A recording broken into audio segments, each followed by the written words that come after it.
Murphy knows best.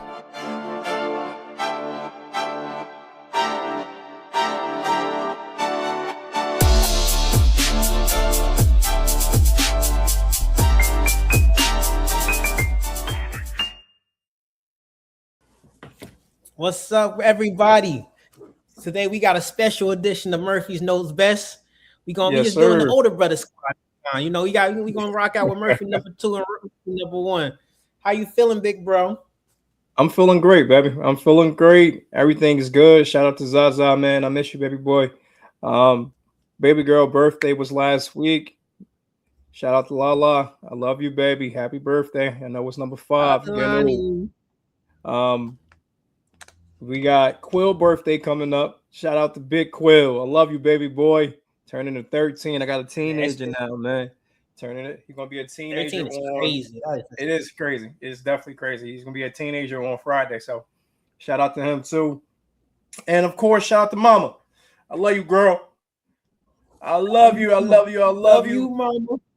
We miss you, Mama Hope. I can't wait to see you. I'm supposed to be seeing you soon, so I can't wait to chill. But other than that, I'm good, bro. How you doing? How's everything? You know, we here working. Okay. But we living good. We feeling good. Got some project. Me and Aaliyah working on some projects. Okay. For the production company coming. So we gonna finish that up soon. Yes, sir. We feeling good. We doing good. You know. Exactly. Doing good, bro.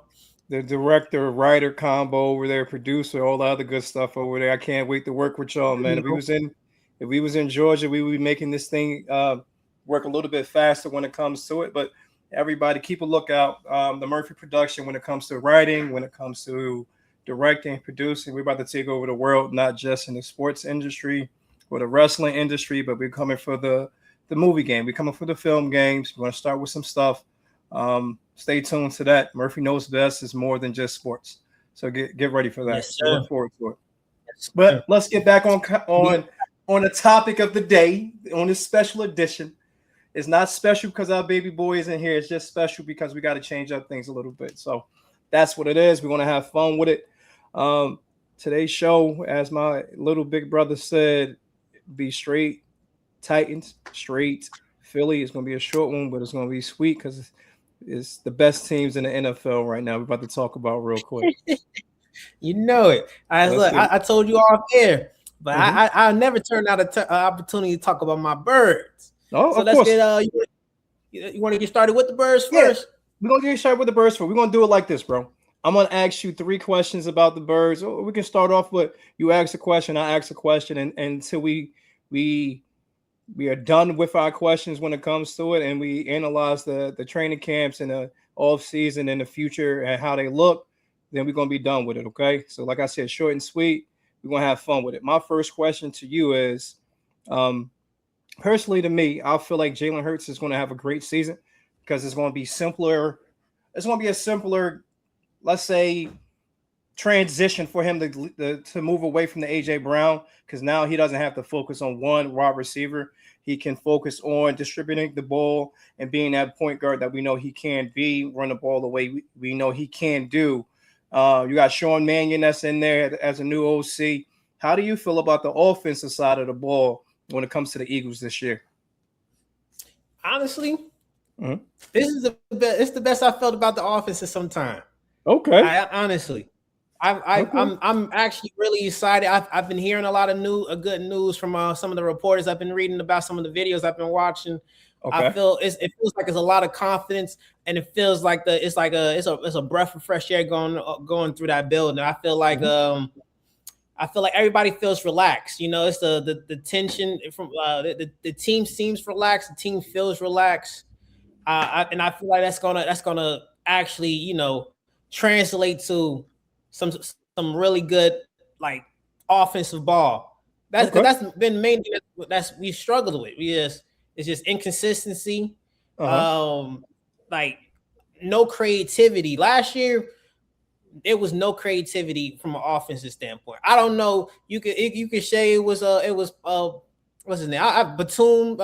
What's his name? Patullo. You could say it's Patullo, or you could say it was Nick's offense. whoever was running that show, it sucked. It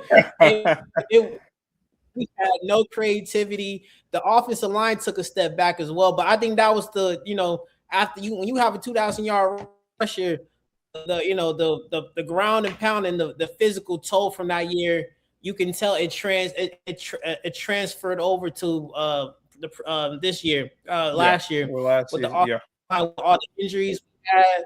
Like everybody, the whole offensive line was banged up. I mean, Landon Dickerson was banged up before the season even started, and he had one of his worst years. I mean, he was so banged up he almost thought about retiring. Yeah. You had Jerkins banged up, didn't have a great year. That through Lane Johnson banged up. I think he gave up the most sacks he's had in a while. So it's just, and it probably was only like 2, but still, that's just from offensive line standpoint. We just did not deliver and we did not perform, and you saw it. Like Jalen was under pressure. The defense knew what we was running. Like it was such a predictable offense. I mean, it was no explosion. We couldn't get Saquon going. Yeah. It's just we couldn't even we didn't know how to get AJ involved. So I mean, it was a real rough offensive year for us. If we would have had a better offensive year, we definitely had the potential to just run it back. That's how good that squad is. That's even with the loss of AJ, we have a really nice squad. Absolutely. So I feel like we don't even have to. I believe AJ. I believe Jay Hurts is gonna have a good year. He had a great year. He had a pretty solid year last year. The numbers weren't like crazy, but they he had a pretty solid year. I feel like he's gonna get back to what we saw of him when we had our best offensive season when he just had a consistent play caller. I think Sean Marion, I think he's gonna do a good. He's gonna do a great job. I think he's gonna. It's like I said, it's fresh. It's a breath of fresh air. I think overall that team, we're gonna perform way better. I think we're gonna put up a lot more points. And honestly, I think I don't say this lightly because AJ is a great player, but I think him being off that team, like you said before, it's just going to free up Jay. It's going to allow for him to just not always, go buddy ball, because that was a tendency that they had. Yeah. Even when their relationship kind of got on the rocky side, if nothing was working, those two just say, "Hey, you just go deep. I'm on throw the ball to you." So I think the lack of that, So I think that the lack of that, and also I think his rapport with Davante, because if you saw last year when our offense was like best, and when we had some really good games, like that game against Minnesota, that Minnesota game, Devontae Smith show, Devontae lit them boys up. So I think for a vast part of the early season, when our offense was moving and looking good, the ball was going to Devontae. It was always the struggle why we can't get AJ involved. But Devontae was a real needle mover for us. So I'm excited to see him back as a true number one. And we got a ton of receivers, a lot of young talent, a lot of speed on that team. I'm excited about that boy Lemon. I think Lemon is going to be. I think he's going to be a real nice surprise. And I think overall we're going to have a real good offensive year. I think it's going to be a dangerous team. And I think once we catch a groove and we everybody gels and we get some type of consistency going, I think we're going to be real dangerous. That offense is going to be dangerous. I'm 30 points a game, easy. I just say. All right, I'm pushing it now, baby boy. 35, 36. We're going to be some fireworks. I'm saying it now. It's going to be some fireworks this year. When it comes to I want to talk about the wide receiver core next, because a lot of people are talking about how AJ Brown leaving really depletes your wide receiver core. But I honestly don't believe that. I honestly think this is one of the best wide receiver cores in the league. It's not top heavy. It's not bottom light, as they say. It's all around strong wide receiver core. You guys have 9 that can actually ball. You got Johnny Wilson on that roster. I forgot all about Johnny Wilson. You got exactly. You got Darius Cooper, who was really good. He's a preseason standout last year, and I think he's going to do really good on this team. He's big. He's a big body guy. You got that guy that returns punts over there. He's even on there. You got Moore. You got Lemon, like you were saying before. You got Wicks. You have Devontae Smith, Hollywood Brown. This wide receiver core. You got Quez Watkins. You got guys that are burners. You got guys that are big and strong. This wide receiver core is one of the best that I've seen in a very, very long time. And it seems like it truly has been developed. Who do you think will stand out the most other than, of course, Lemons and Smith? Which other wide receiver are you interested in seeing produce more so this year, or think will produce more so this year than they did last? That's a good question. That is a good question because, like you said, we have such crazy depth, and it's going to be real interesting to see how he puts this team together. Because we like when you look at the receiving core, we got, like you said, we got 9 that can go out and ball, but realistically, we not going to run with 9 because you mentioned Covey too. Like we're realistically not going to run with 9 for real. So it's like, out of all those receivers, we definitely going to make some of them are not going to make the cut. So it's going to be real interesting to see how he designates who's going to stay and who's going to make that, or who's going to make that active rosters, take those active roster spots. I feel like if from a realistic standpoint, who's going to take the number 3 spot as our receiver. I'm thinking it's more than likely going to be Hollywood. You think so? You think Hollywood over Wicks? Oh, whoa! You know what? I completely forgot about Wicks. I take that back. Because we got so much talent. It's going. Wicks is going. I think Wicks is going to be the action. Let me take that back. Because I'm just thinking about it too. Because we signed and we gave him an extension. I think they got big plans for Wicks, and him coming from Green Bay to pair him up with our offensive coordinator. I think he's already ahead of it. I completely forgot about it. There's so much talent. I completely forgot about it. A better question might be, who do you think is going to be left out? Let's say you guys go 7 deep, or do you think you guys are going to go 7 deep, or you go 6 deep, or I doubt if you go 8 deep, but I know we talked about Covey. Covey has been making a team lately because of return, but you got Tank in there now. You got Pearson there now at the running back position that can return kicks. So do you think Covey will be the one that's left out, and maybe Cooper, or do you think you guys can? I don't think Cooper is going to last on the market if you let him go. Yeah, it's not going to be. Watkins might not last on the market. I don't think you get him back as a PS. Johnny Wilson, you might get Johnny back, but I don't see Watkins or Cooper being practice squad players because I think they're not going. If we cut Cooper, he's going to get snatched up immediately. He's such a talented player, and honestly, he's like a mini AJ from a body standpoint and from a size and how he used his body. Yeah, if he develops more, he has a lot of talent. Cooper, I don't think he didn't get a tremendous amount of opportunities last year just because of, like I mentioned before, there was just no creativity. It was a struggle to get anybody involved on the offensive side of the ball last year. So it's like from when it comes to who is get left out, I feel like the most likely person to get left out would probably be Johnny Wilson. Yeah. He's a big body guy. I had some high hopes for him, but he really just hasn't played out how I imagined. He's been banged up and injured, and his size is tremendous, but I don't know how I don't think with the pair, like his skill set paired with the rest of the receivers we have skill set, it's just I think he's probably gonna end up on the bottom side of that depth chart. And like you said, realistically, I can't see us going more than maybe 5-6 receivers, even though, like you said, we got 9.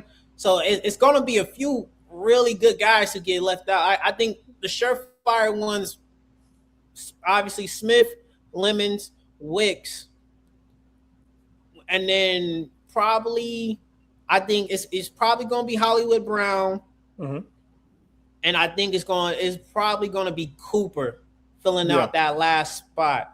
Just because, like I said, there's no way with a young player like Cooper, if we cut him, he's going to get snatched up and he's going to become a star on another team like that. So I think we'll probably end up cutting. That means who? Watkins is going to be out. Covey's going to be out. Yeah, Watkins. We have Elijah Mitchell too. We got Elijah Mitchell. Yeah. He's probably going to be out. And like I said, Wilson's probably going to be out. It's going to be tough. It's gonna be. That's what I'm saying. Like, I'm really interested to see how he views these guys and how he views these positions, and how where he's gonna choose to go light and heavy at. Yeah. Because if he decides to go heavy on receiver, and who knows, we might even just turn Johnny Wilson into a tight end, 6'7" tight end. That's a layup. Wilson is kind of light in the ass when it comes to it. Yeah, exactly. He's light in the ass. Shit. Cooper is bigger than him. And Cooper can't play well on tight end. So it's no way we'll change him to it. If Wilson puts on a little bit more muscle, I can see him. But we also just drafted a nice little tight end from I can't remember Vanderbilt. He's nice. Eli can ball. He can definitely ball. That's what I'm looking into. Starter of the future. Yeah, he's a starter of the future. I think Dallas might be Dallas. I think he signed a 1-year contract. Am I right, Dallas Goedert? Yeah, this is probably going to be Dallas's last year with us, which is sad because he's been he balled out last year, 10 touchdowns. Mm-hmm. He had a real good year last year, but I don't think he's going to come back. I mean, he's just going to have too much money. Honestly, I was surprised he came back this year. Me too. I was really surprised.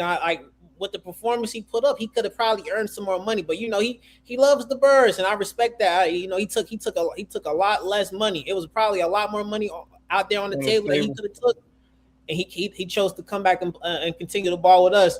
But it's more than likely going to be his last year. Mm-hmm. You said Eli. That's his name, right? Eli the tight end from Vanderbilt. I don't want to butcher his last name. But he's going. I've seen some of his tape. I don't know why I just can't remember his name, but he's talented. That kid's gonna ball out. I thought he was going to be a tight end. Honestly, I thought the Titans was going to actually draft a tight end. We stayed away from all Tennessee guys. So like I said, he played in Vanderbilt, which is in Tennessee still. But that's interesting. That was an interesting choice. But like I said, he's good. I like our draft pick. We'll talk about the Titans in a little bit later on, but I like our draft picks. I think we're solid with the guys that we got, but he would have been a great fixture on the Tennessee Titans. Now let's talk about the defense. Who's your starting tight end, by the way? I can't remember. Gunnar Helms. He played that Texas 2 years ago. He did well for us last year. He did really well for us. Inline tight end, he can block, he can catch the ball. He has great hands, solid hands. So it's going to be lovely to see him and see what he can do. I know we picked up another tight end from the Giants. We had the Giants guys. It was a couple tight ends that I truly adore that we had before. So I think we'll be solid at that position, but it would have been nice to see Eli, who was more of a wide receiving threat, a bigger guy that can catch the ball more so than block. He got a little speed to him too. He got a lot of speed to him, but the issue with him is he can't block. So with him not being able to block and you in this Eagle system, you got to figure that out or you won't play. That's true. So hopefully we can see what he can do with you guys. I really do like him. Now let's talk about the defensive side of the ball real quick. I got 2 questions for you. The first question is, how do you feel about this defense? This defense has always been decent, has always been actually beyond decent, always been very, very good, but it's a new age over there in Philly when it comes to the D. Do you feel like this defense can still compare to the teams of the past, or do you think you guys might have a step back when it comes to it? And my second question when it comes to it is, how do you feel about Cooper DeJean possibly playing safety? Marcus Epps is good, but I don't think he's starter quality. I think he's going to be a weak point when it comes to you guys this year at that safety position. I would love to see Coop play one of those safety spots and just have Jonathan Jones bumps down to that slot cornerback. How do you feel about it? Realistically, I think the defense, our defense was actually it was a real the last 2 seasons. Our defense has been a real strong suit for our team. Yes, absolutely. I think like just I think we're in store for another solid year. I mean, Vic Fangio got with them being so used to his scheme now, and Yeah. and them developing the way they are. I mean, Jordan Davis had a crazy year last year. I mean, he balled out. He was absolutely insane. He dropped the weight. He took it serious, and he's maintaining his current weight. Jordan Davis is going to be a baller. Of course, we got Jalen Carter. Jalen had a disappointing year. I feel like he knows he had a disappointing year too. He definitely like he was not as disrupted as he normally is, and he was banged up. I mean, he both of his shoulders were messed up, but he's such an explosive athlete. He's such a dominant force that he knows that he's a dominant force. I think he's gonna bounce back. He's taking it serious because he knows that.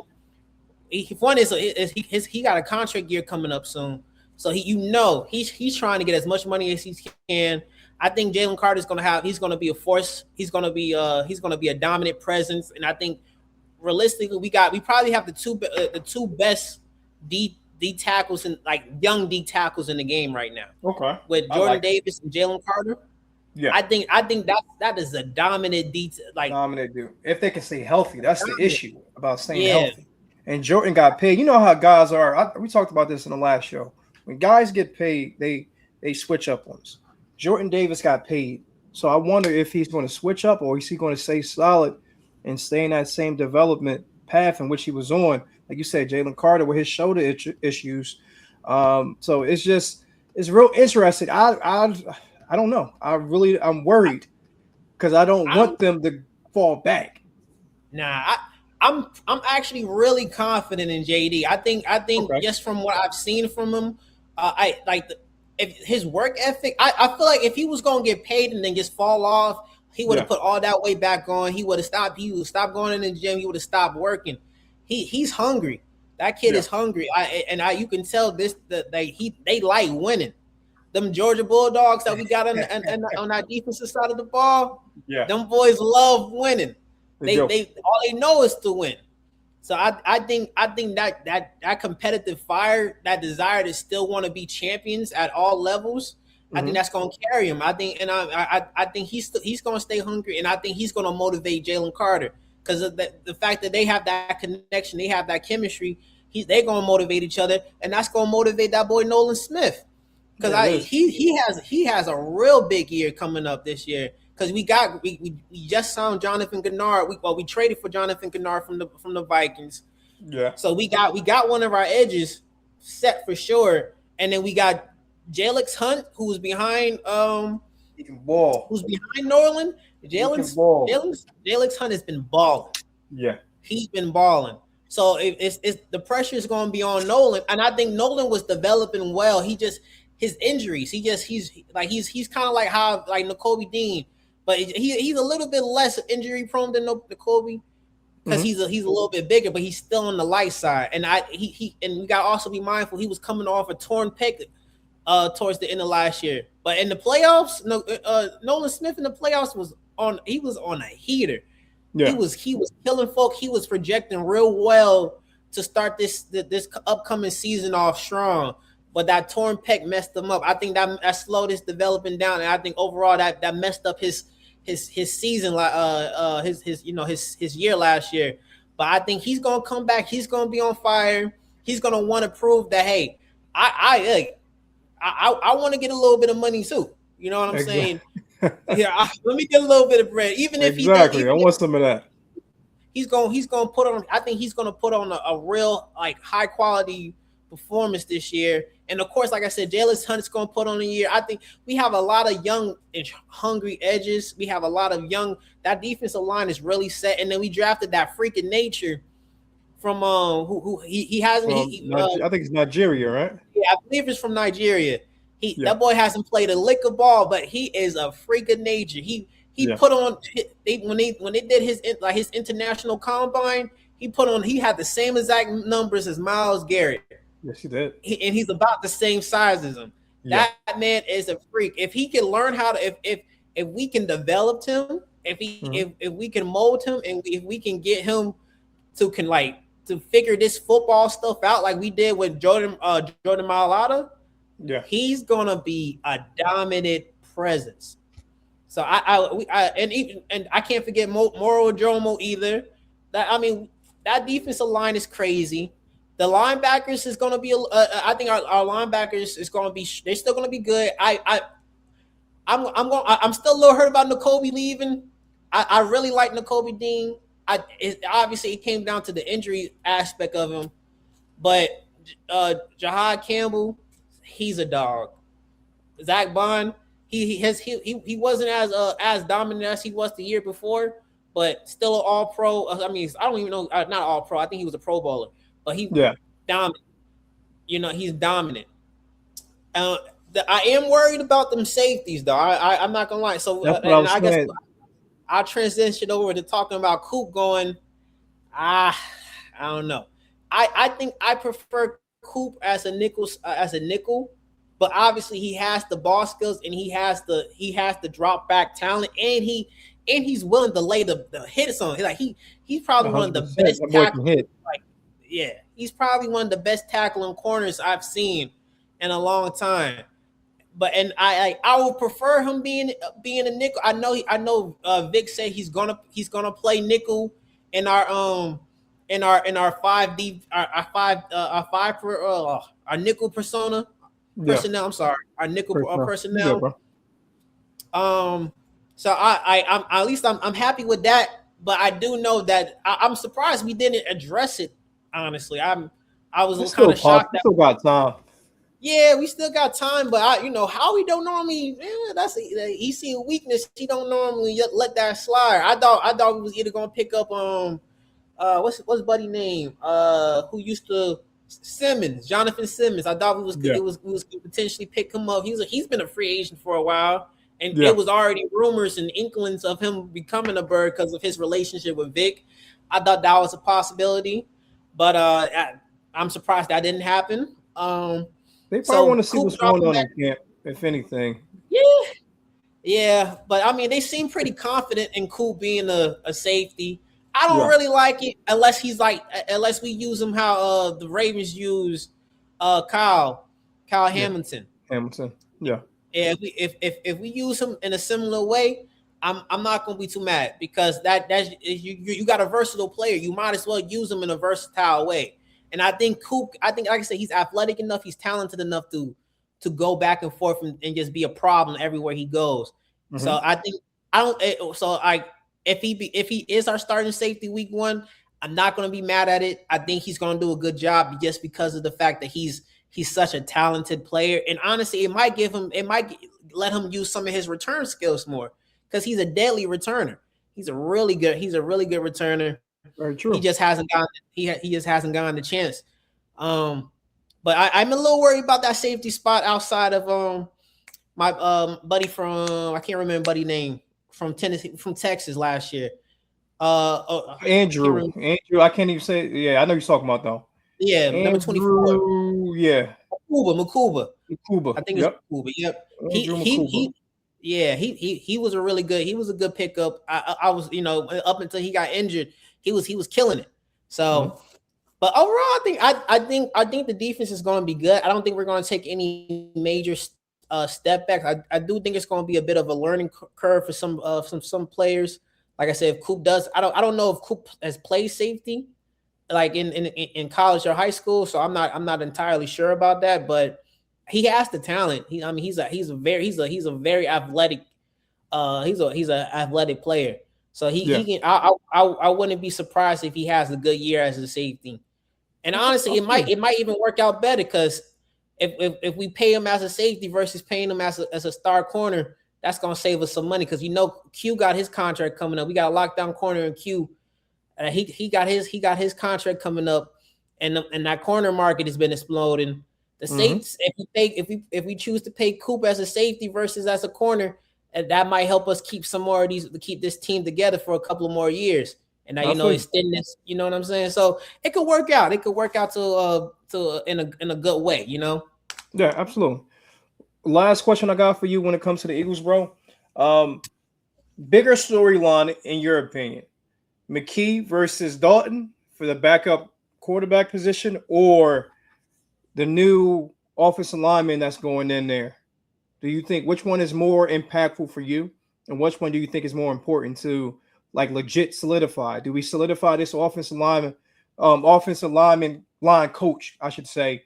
Do we make sure we get that right and make sure we get that situated with Jeff leaving, or is it the interest of who will be that backup quarterback? Is Tanner McKee that guy, or is Andy Dalton going to be that guy?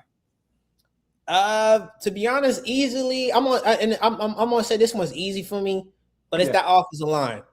I mean, I think it's the offensive line for sure. Because like you said, we losing Coach Stoutland. That's gonna be that's a big blow for us. I was bummed out when I found out he was stepping down and he was leaving, and I didn't really like that, but because he's such a dynamic and such a great coach.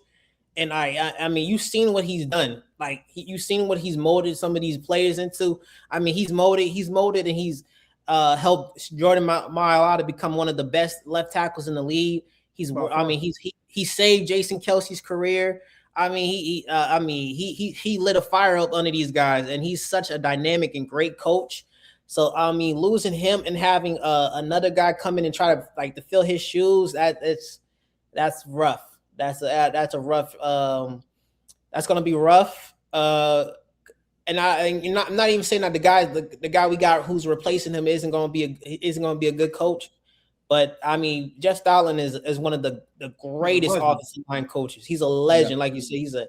I mean, everywhere he's gone, them offensive lines have been dominant. They have been proven, and they have been just like all those players on that lines have been like generationally successful. So I mean, he's helped turn multiple of our offensive linemen into Hall of Famers. I mean, Jason Kelce's a Hall of Famer. Lane Johnson's a Hall of Famer. I mean, shoot, we had Brandon Brooks back in the day. He was a dominant right guard before he got injured. You know what I'm saying? I think it's going to be interesting to see how we perform without him. And like I said, our offensive line was kind of surprisingly, it was a weak point for us last year. I mean, was something like it was surprisingly a weak point for us. So I think how we bounce back and how this coach does is going to be that's going to be pretty crucial for us, honestly. So I'm definitely going with offensive line. And plus, you know, if Andy Dalton, I think Andy Dalton can probably win us a few games, and I think Tanner McKee can probably win us a few games. So I wouldn't. I'm like when it comes down to the backup. You think Tanner can win you some games? I know Andy could because he's a proven vet. I know. That's what I'm saying. Like for sure, I think Andrew's going to win us some. It can win. I think Tanner also got some. He has some trade potential. I've been hearing some rumors that we might potentially trade him. So I either or. I think the second spot's probably going to go to. It's probably going to go to Andy though. So I mean, I feel like that one. I feel like the significance isn't as great because I mean, if Jalen goes down, if Jalen goes down for any extended period of time anyway, we're gonna have a rough. It's gonna be rough anyway. So the surefire way to make sure that don't happen, make sure that offensive line is firing off in it. You know what I'm saying? Yes, sir. All right, I feel you. I think the Eagles are going to have a year. I truly do. I think they're going to be either first and second in that division. I think, like I said before, I think I'm really, really high on that wide receiver core. High on Jalen this year. It's going to be a fun one. It's going to be a fun one. I live close to Philly, so hearing the fans and hearing everybody go crazy when it comes to sometimes I can hear the damn stadium from where I'm at, and I'm across the bridge, which is crazy. It'd be jumping. It'd be jumping. So I look forward to it. I'm going to see if I can catch some games this year. So shout out to Philly. We're going to see what we're going to do. Hey, we might go there. We play y'all in Tennessee. Don't worry about it. Y'all gonna get that L. You're gonna go. Let's talk about the best team in the AFC South right now. We get it together. We save some. We get it together. We go there. I'll go with you. We go. Listen. We're gonna talk about it. We definitely gonna talk about it. It's something we're gonna talk about, definitely. But let's talk about these. I was gonna say, don't forget you and Zah made a bet. We made a little bet. Tanner's gonna get that job anyway. Hey, Be a call little it what you sweeter, want. understand? Titans getting that dub, baby. This is a new Titans regime. This is a new Titans squad. Everything about the Tennessee Titans, I'm excited about this year. I'm proud of them. I saw that quarterback thing that was on Netflix. I love my quarterback. I love his mentality. He's a different breed. He's a real ass person. Having that at the quarterback position is rare. So just to see his growth and how he matures throughout the years is really, really going to be interesting to me. I'm extremely excited about it. But shoot me with some questions, bro. Let's finish this off with Tennessee Titans. Yeah, okay. So, like you said, we're switching over to y'all.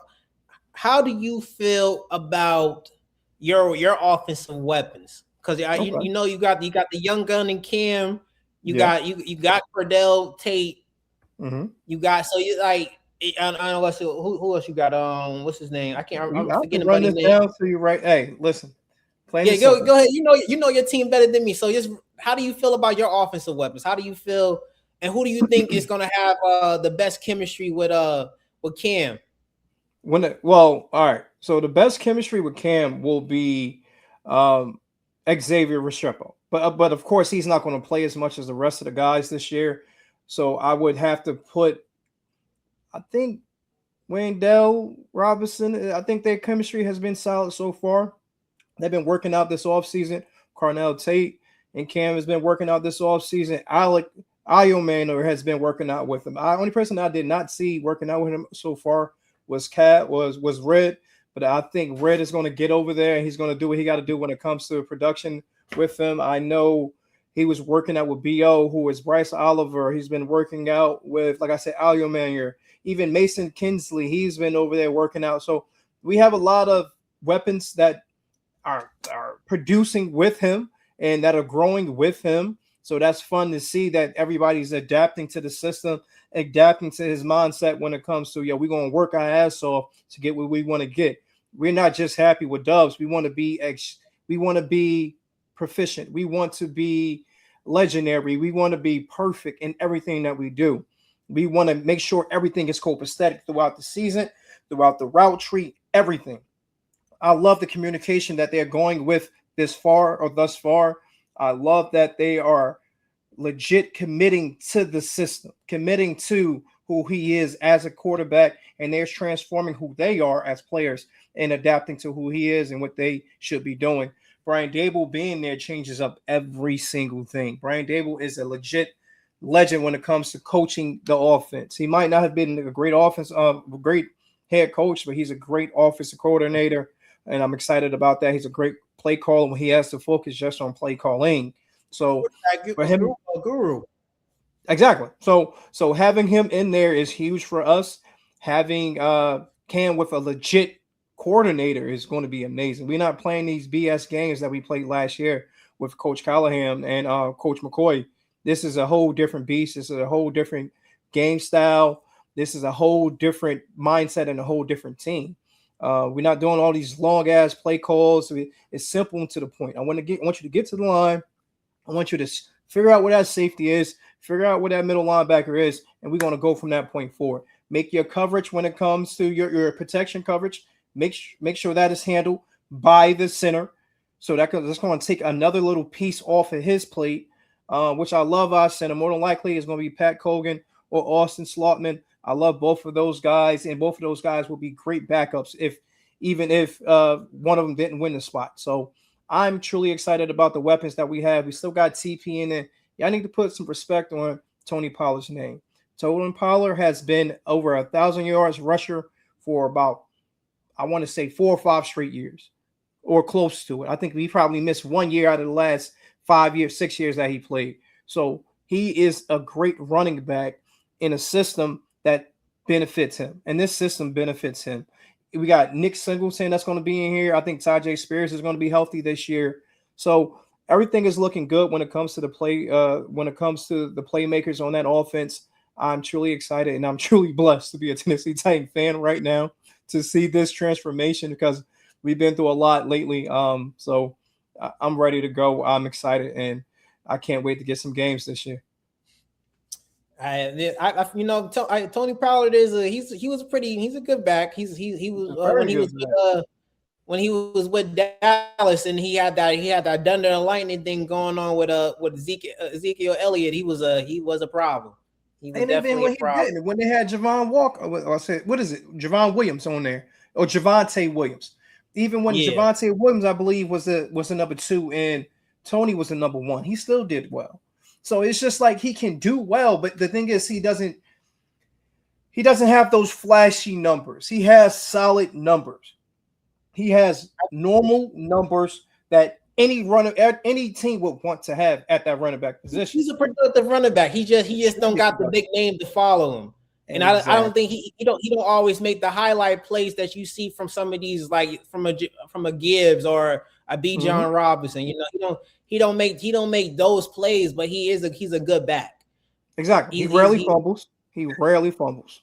So yeah, he has the qualities of a quality, like it's a reason why he's the starter. So I get it. He's a good player. He's definitely a good player. I think if you unseat him for that number 1 running back spot, you got to be doing something special. You got to actually earn that.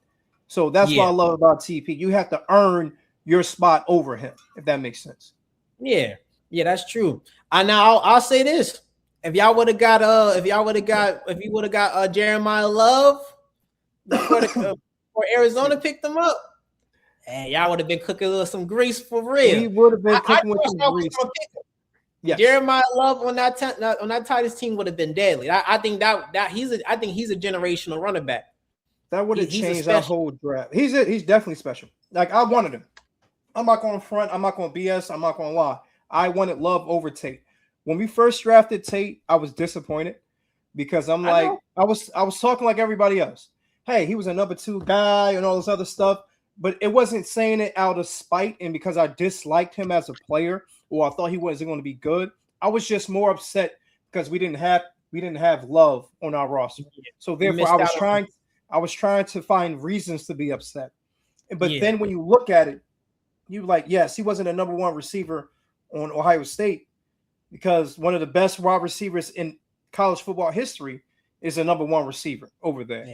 Jeremiah Smith is ridiculous. Jeremiah Smith would have been a number 1 wide receiver on any team, without a shadow of a doubt.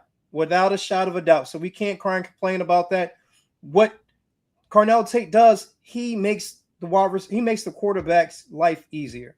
He's a consistent guy. You know where he's going to be. A great route runner, great hands. He doesn't catch with his body. He catches with his hands. He delivers. If you miss a tackle, you will regret it. Yeah. Plain and simple. I was telling you. Yes. I was telling you when he got drafted, I remember you and Zaire was, I don't know about it. I said, he's going to be a baller.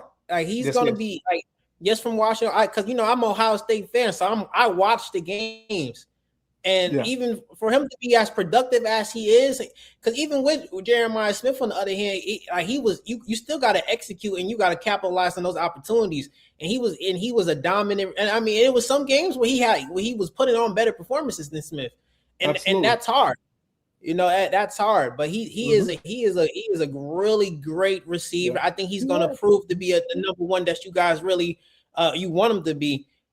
He is a silky smooth route runner. He has enough speed. He's sneaky fast. He's a lot faster than what you think he is. I think and like I said, between the mix of his route running and his ability to get behind defenses, he's gonna be a potential offensive player of the year candidate for sure. Yes. Offensive rookie of the year. Maybe playmaker, maybe player of the year. We'll see. I hope so. If he balls out like he's capable of, you never know. But I think them all, like I said, you can never doubt them Ohio State receivers. For the most part, they all come out to the lead and they're all already ready to the lead. It's been some. I don't know what's going on with Marvin Harrison Jr. It's difficult. He had a lot of pressure put on him. And he's in Arizona. Arizona is you got to be careful over there in Arizona. You can fall behind the wayside easily over there. I'm not going to say a terrible organization, but a questionable organization. Yeah, I don't think him and Kyler Murray got along. They just didn't seem to have the chemistry that they needed. And it's kind of shown. And he's battled with some injuries last year and the year before, but he like from a potential standpoint, I feel like if they're able to just get him confident again and get him consistently, just get him the ball, get him active. He's a young receiver. He's probably one of the most talented receivers prior to Jeremiah Smith. Marvin Harrison Jr. was probably the most talented receiver to ever come out of Ohio State. So I mean, he's a sure he has all the talent, he has all the gifts. You just need to just let him run, let him give him the ball and let him do his thing. And I think Marvin Harrison Jr. is like he's going to catch up to what these other Ohio State receivers have been doing. And I think Tate is going to have a great year as well. So it's going to be a good year. I think it's going to be a very explosive year for y'all. Yeah, I think it is too. I definitely. And watch out for Calvin Ridley, because Calvin Ridley is coming off a terrible year. This year, he has absolutely no pressure on him at all. He came to Tennessee because he wanted to be 1A and 1B. We had D-Hop over there. D-Hop got released I think we traded D-Hop that year, or he got released that year. And then he had to be the number one guy by himself. He had Treylon Burke, but he didn't pan out.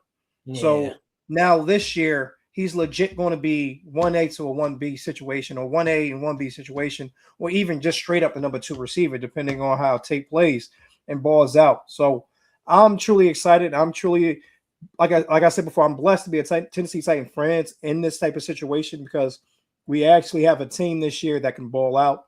We actually have a team this year that has, excuse me, that has a coach that's actually going to coach them the way that they should be coached.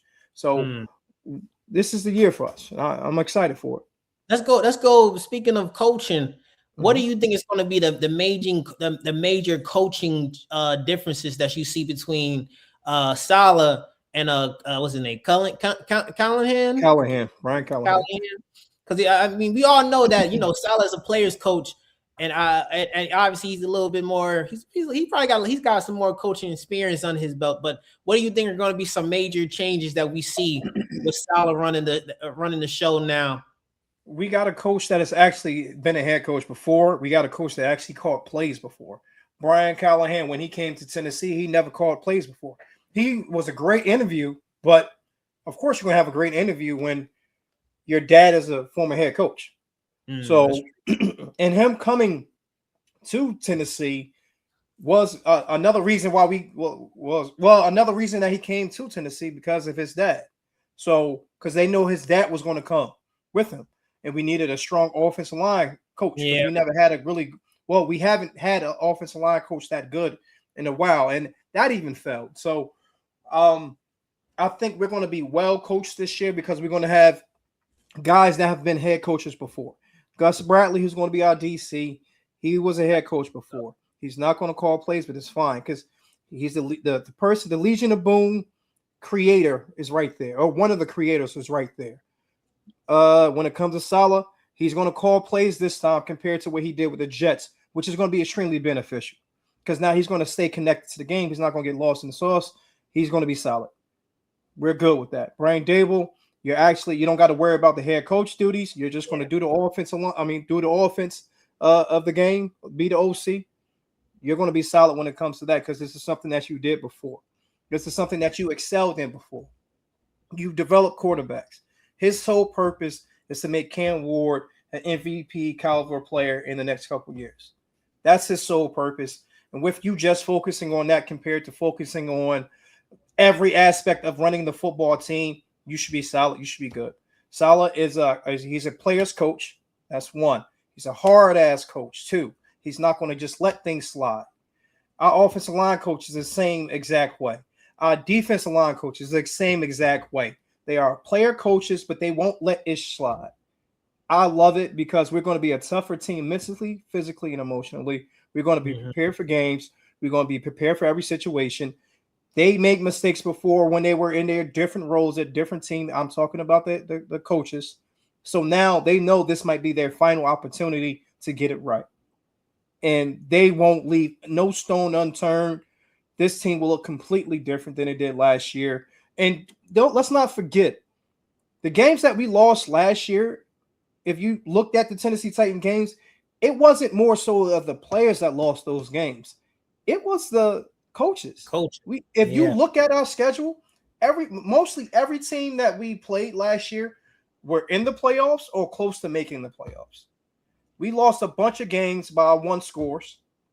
And again, I feel like in my opinion, those games were 1-score games because of poor coaching. If we had the coaching staff that we had last year and we were put in the same situations that we were last year. I apologize. If we had the coaching staff that we have this year and we were put in the same situations that we were in last year, I think we would come out with dubs, plain and simple. Damn near making the playoffs if you look at it. So I'm extremely excited. I'm extremely hopeful for those guys. I just can't wait to see what's going on. I know we got the rookies coming in on Friday, and then we got everybody else coming in on the 28th. I'm excited to see what's going on in that building. That's true. I will say this: y'all have come a long way from the Will Levis days. Well, and even then, like again, that's Brian Callahan. He's a I didn't get it. It was a very interesting head coaching pick. I get it from the concept of, all right, you got a young quarterback, and you know that's what's been real big recently. Is pairing a young quarterback with a first time head coach. But those results has been 50-50 depending on how you go. You know, it's been real 50-50. And I mean, it's honestly it might have been a little bit less than 50-50. Honestly, we made a mistake. It's simple as that. You got to chalk it up as an L. I would have fired him last year and just said, hey, I'm just sweeping out everything. But I can the year before last year, coming in when we let Rand go. Well, yeah, when we let Rand go, we should have let him go too. Brian Callahan, that is. They should. That's normally how it goes too. And only how it goes, but it is what it is. Maybe we could have got the head coach that's in Chicago right now. You don't know what he might have wanted. But at the same time, I'm fine with what we got. Ben Johnson is a great coach, just like Mike McDaniel, who was our number 2 when we hired Brian Callahan. He's doing a great job in Seattle right now, but everything happens for a reason. I'm happy with the position that we're in because it got us Cam Ward. I'm happy because it got us one of the best general managers in the game and possibly one of the best head coaches in the game when it comes to his second go around. So I'm excited. I'm not going to dwell on the past and what could have been. It is what it is. That's why I'm not going to dwell on having love anymore. I love Cornell Tate. I'm going to support him. We're going to go from this point forward. Just ball out. Speaking of that, let's talk about Salah's babies. Let's talk about what Salah loves, and you know he loves the defense. Absolutely. So I honestly thought your defense you had an underrated defensive coordinator last year with great defense coordinator with the Nard. I think it was kind of he was with Philly before he got the head coaching job at Tennessee. So I was familiar with him. I thought he did what he had. He did a good job with, but obviously, you know, like you said, you got Salah coming in now. How do you feel this defense is going to flow and it's going to operate? Yeah, you know, we know what Salah can do because he basically was keeping the Jets relevant with just defense alone. So now, how do you think he's this upcoming year with Salah as your coach going to be? It's going to help this defense flow, and how dangerous do you think this defense is going to be? Think about it like this. Our defensive end more than likely will be the rookie Kendrick Falk. Between him, or next to him, will be Jeffrey Simmons. Next to Jeffrey Simmons will be John Franklin Myers. Next to John Franklin Myers will be Jermaine Johnson II. Our linebackers will be Anthony Hill, Cedric Gray. Our cornerbacks is going to be Alontae Tyler, Cordell Flott, and our safeties will be Amani Hooker, Kevin Winston Jr., and our nickelback will be Marcus Harris. That alone on paper is a top 10 defense.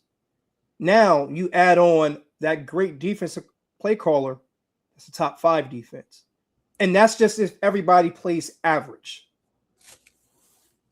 I'm going to be completely honest with you.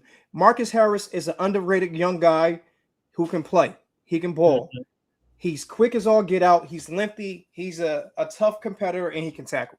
Cordell Flott, great competitor, great in the zone. He can play man too if you need him to. Alontae Taylor is scrappy as hell. He'll hit you in your mouth. He can return. He can return anything he catches in his hand for a touchdown, and he's back home, so he's ready to go. Armani Hooker, he was hurt pretty much all last year, playing out of position. He's in his right position this year. And Kevin Winston Jr. is a beast. He will hit you in your mouth. He's like Bob Sanders. I promise you, he's going to be a monster. I promise you, he is going to hit you in your mouth. They're going to be scared when it comes to that secondary. The linebackers, they're young. Cedric Gray had a great year last year. I believe he was 4th in the NFL in tackles. Anthony Hill Jr., he is a wiry cat. He reminds me of Fred Warner, but he's a little bit small. I believe he's smaller or it might be the same size. So you got your guy when it comes to that. And that defensive front is the best defensive front in football. I don't care what nobody says. Well, if the Rams get the guy that we think the Rams are going to get, that's a different story. But I love that defensive front because we're going to be able to pressure the ball interior-wise.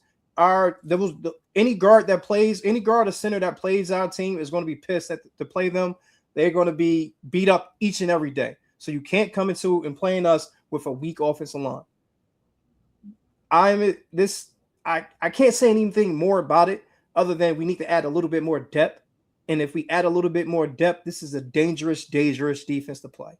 Yeah. I'm talking about record breaking if we add some more depth. And I'm talking about depth probably looking at it now, probably at the safety position a little bit, probably at the linebacker position a little bit. Excuse me. We're still solid when it comes to the defensive line because we got Jackie Marshall, who's really, really good. Solomon Thomas is going to come off the bench, and that's where he should at this point in time in his career. I forgot I had Solomon Thomas. Exactly. He's a little bit older, but he can still go. Oladejo he was injured last year, but he was coming going before he got injured, and he's not going to start this year. So it's just we're a solid team all in all. Like this defense is going to be the strength of our team, and I think our offense is going to be really good still. But this defense still is going to be legendary. Yeah. So, I mean that's what you want though. You normally with a young quarterback, you want a running game and you want a dominant defense. That's and you want a coordinator that knows what the hell he's doing. Coaching is very.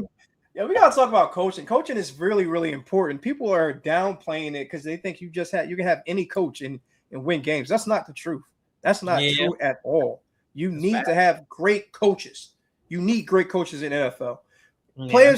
Players win games, but coaches keep you in the game. Yeah, plain and simple. And they can take you out too. Mm-hmm. You've seen that with us the past few years. Like the fact when we have a competent offensive coordinator, we go to the Super Bowl.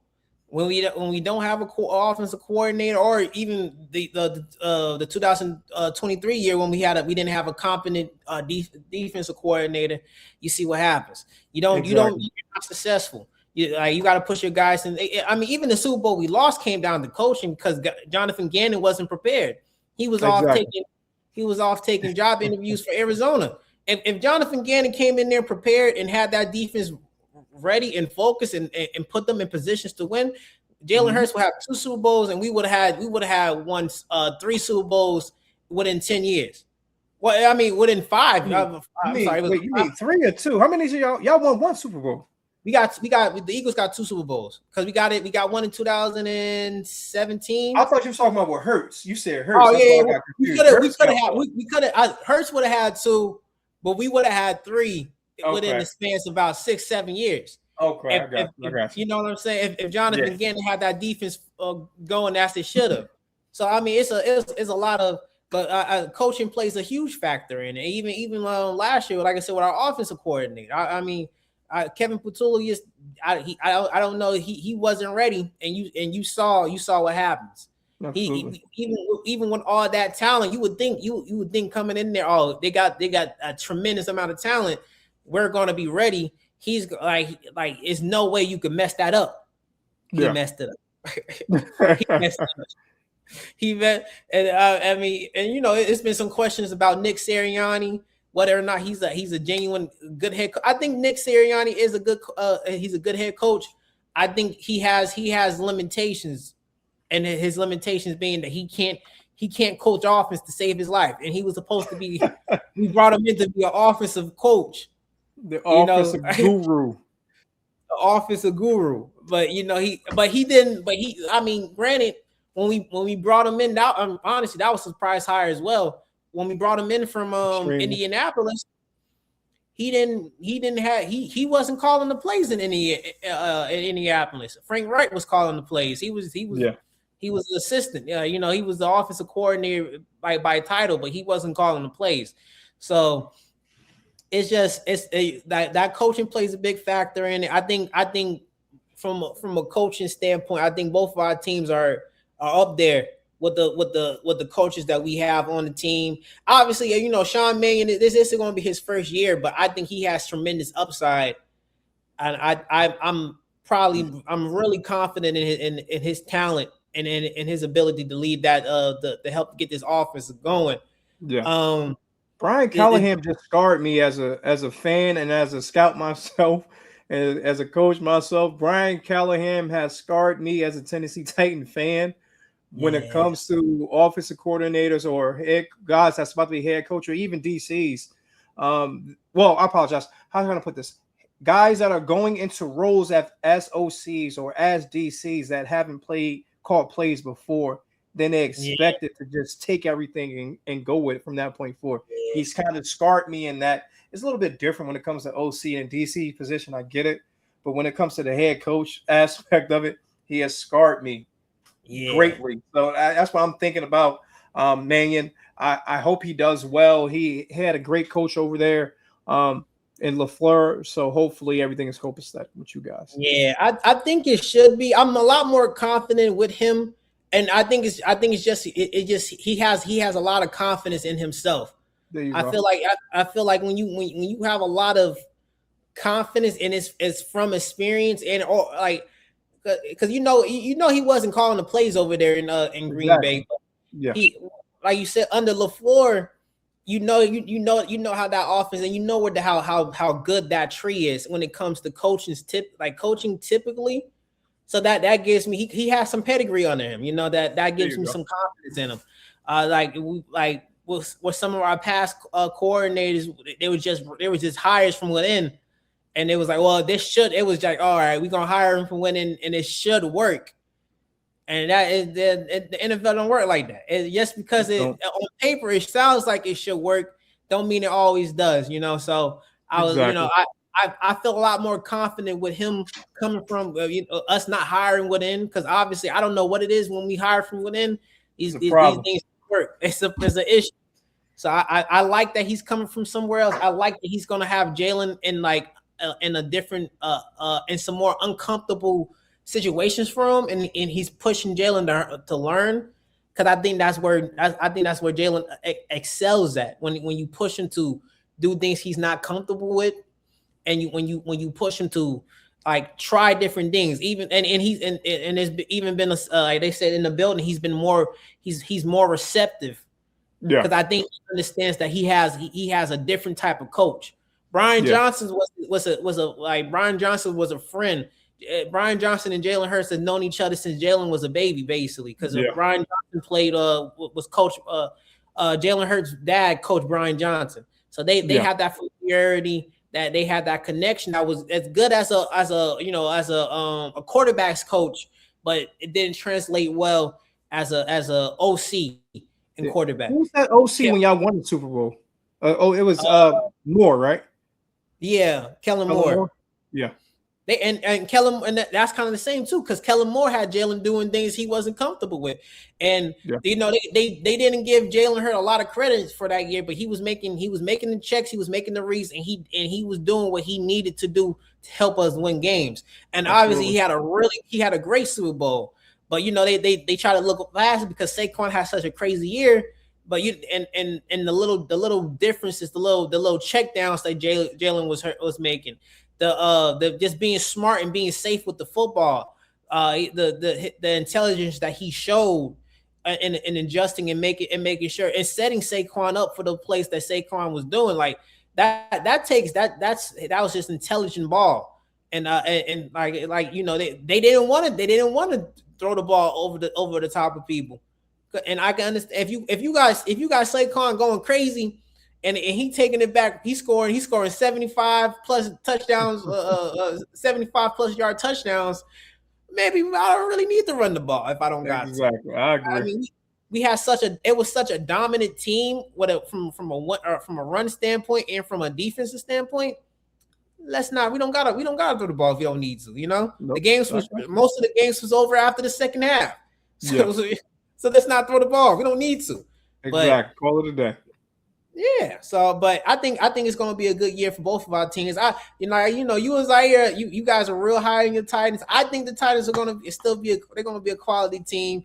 I think y'all need a little bit more time still, though. I think y'all a young team. Time in the NFL, we're extremely young, but at the same time, we got experience in every spot that we are young at. If you look at and that's what I was going to say. That's important. You know, you got like you said, you got the experience in the right areas, and if y'all do pop off and y'all show that y'all was ready, and I think y'all have a fourth place schedule. So don't think about that. Like I tell everybody, we had a fourth place schedule last year, and we had the toughest schedule in the NFL. That doesn't mean nothing. That was odd. Y'all should have had a schedule like the Patriots did. If we had a schedule like the Patriots did, we would have been in the playoffs. Plain and simple. But we ain't gonna talk about that now because that's gonna piss me off even more. I've finally gotten over that, and I keep on telling everybody, stop looking at these strength of schedules in July and August. Start looking at it in the middle of October. Yeah. Start looking at it in November, and then you're gonna be like, okay, these guys can play. We looking at strength of schedule. Yes, we got the fourth place schedule, but everybody's gonna get good. Yeah, that's what valid. Talking about? Come on, valid. Man. That's because and that's how I was gonna say. You know, you make a good point because like these schedules is all based off last year. They all based off projections of what these teams are gonna be, and obviously you always like starting in the new year. You always got some surprise teams. You always got teams that start off hot that are supposed to be trash and they get a win, and then and then like you say, once you get towards the middle of the year, you start weeding out, and then you can really look at that schedule that you got and go, all right. So maybe it's a fourth place schedule on paper. It's not. Only time that it really matters is a first place schedule, because you expect a first place schedule. Those guys won the division. It's unlikely that they will drop down to 3. They will either drop down to 2 or they will stay at 1. You know, the drop down will be about the same. Exactly. It's real rare for someone to go to 1st to 4th, but it's common for someone to go to 4th to 1. If that makes sense, you understand what I'm saying? Yeah, it's more common. So when you talk about scheduling and you talk about this fourth place schedule doesn't matter. 3rd place don't matter. 2nd place don't matter. But that first one is the really more difficult one, as it should be. But 3rd and 4th, 2nd, that shit is still going to be difficult no matter what, because these guys are going to get better and better and better. Don't talk to me about that right there. Right? That's my pet peeve when it comes to football. Don't talk to me about strength of schedule when we talk about the NFL. Don't do it. Because it don't matter. It don't matter. It does not matter. I promise you it don't matter. You make good points. Because we saw what happened with the Chiefs with that first place schedule. Exactly. So, like, come on now. It's BS. It's BS. But let's take it out of here, bro. Final thoughts, final comments. How you feeling? Eagles Super Bowl champs. Oh, here we go with this shit. Division champs. Conference champs. Today. Super Bowl champs. We going for ring number 3, baby. We going for ring number 3. I might as well say Tennessee Titan going for ring number 1, baby. Tighten up if you want to play that game. Gotta get on the floor, bro. I think seriously. I think this is going to be a great year for us, Tennessee wise, and I think it's going to be a great year for you guys too. Personally, I see you guys, like I said, running. You're going to go at least 1st or 2nd in the division. I see you guys getting to at least the NFC Championship game. In Tennessee, I truly believe that this is going to be a special year for the Tennessee Titans. It's going to be, you can clip this. This is going to be a legendary year. This is going to be an iconic year, a year that Tennessee Titan fans won't ever forget for good reasons, more so than bad. we're going to go far, and I truly, truly see us going deep in the playoff. I don't know exactly how deep, but I feel like we're going to win a lot of games this year. The whole dynamic of this Tennessee Titan team being soft or being an afterthought, it will finally end this year. Cam Ward will be put on a pedestal or pedestal, however you say that word. But he will be legit crowned the new face of the NFL this year. That's a lot of bold takes, but we love it. This is what we do on Murphy Knows Best. We make bold takes and we make bold predictions. So we're gonna see how this this year pans out. I think the Titans is gonna be good. I think they're gonna surprise some people. You know, obviously we both really high on both of our teams, but it's gonna be a fun NFL season. I can't wait for it. Yes, sir. Shout out to all the teams that actually they started camp today. A couple of teams started with their vets and their rookies today. So shout out to them. It's time, baby.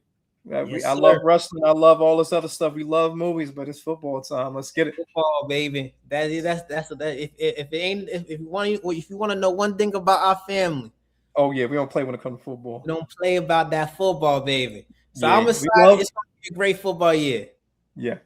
Before we get out of here, shout out to Quill. My son has made as an 8th grader, he has made the marching band, the high school marching band team. He has made the high school robotics team. So shout out to him for making the high school robotics team and the high school marching band team as just an 8th grader or incoming 8th grader. So I'm proud of you, baby boy. And he got soccer too. So he got a lot of stuff going on. I'm going to highlight him because his birthday is coming up. I'm truly proud of you, baby boy. I know you're going to watch this. I love you, kid. Plain and simple. Yes, sir. Shout out, Lil Quill. Love you, Neff. Yes, sir. Yes, sir. I can't believe he's about to be 13. That is so crazy to me. 13 on Friday the 24th. That is insane. We about to have. I think he started off this birthday train that we got coming in the family. It's about to be nothing but we had La started off. Mulani. Oh yeah, you're right. La started it off, and then Quill following it up. It's about to be a whole bunch of birthdays in the Murph. The family group chat is about to go crazy. Yes, it is. Shout out to the family group chat. I love everybody. Auntie Sean, shout out to you. Great job when it comes to that challenge. I appreciate you. Everybody else got to do that shit too. Plain and simple. Everybody got to do it. Y'all been on that BS. I do mine this weekend. What up? You said that last weekend, man. I was. I'm not for real. Bye, guys. We out. Murphy's Knows Best. We out. I love y'all. Be safe. Robert, I love you, baby boy. Love you, bro. All right. Talk to you later.